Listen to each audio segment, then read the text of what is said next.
Hey fellow humans, it's Cassandra from evolvingknowledge.com, and I am no medical professional. I just consider myself a life experimentalist, here to share with you the things that I've learned along on my journey.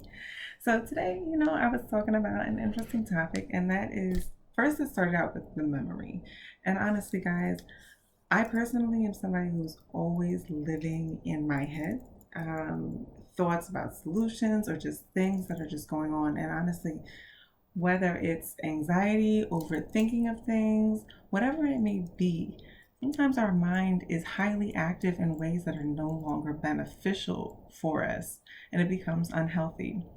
So, one of the things that I came to realize was that when we keep even just the most basic things, like say it's tomorrow I need to go to drop something off at the store, right? Something that's so small, and we'll keep it in our mind, cycling it, continually repeating it so that we can remember what it is. Most of the things that we need to remember is just something that we keep in our mind on like a hamster wheel so that we don't forget it. And the best way to not forget it is to keep it in the forefront of the mind, right? But then when you have all these other things, it jumps it up in there. So the easiest thing for me personally, which I do, is I have a notebook here, and I literally, it has everything in it, whether it's a creative idea, whether it's a to-do list, whether it's a thought, whether it's a solution, whatever it is that I need to remember, but don't need to keep in my mind, I put on paper. And at that point, it gives my mind the ease to no longer need to keep cycling it, because I'm safe in knowing that I can just go back to the record. Now I know not a lot of people really are into writing. You could record yourself. I mean, honestly, like, you have to think about what works best for you. That's what works for me. But it's just some way to get the thoughts out of your mind.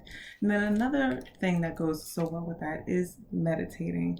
This is one of those reasons why meditation can be so important, and a technique that is very helpful that I can do while I'm driving, I can do in a conversation, like I can do at any point in time.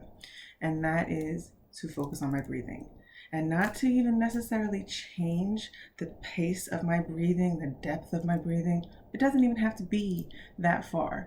All you really have to do is just acknowledge, I'm breathing in, I'm breathing out. Because at every point in time, we're breathing. Right? So that helps give your mind a task to focus on. So everything outside can just be on pause. And you can clear your mind and be more aware of what's important at that point in time.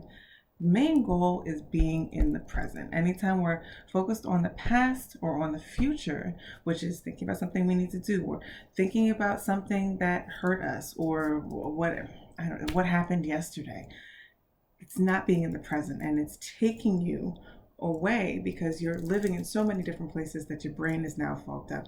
And that can be also another way to help when dealing with memory. As I've always been told, the brain is a muscle, so we can work it out. So guys, I just wanted to drop that in for you because I feel like it could be very helpful, especially when there's a lot of mental activity going on right now.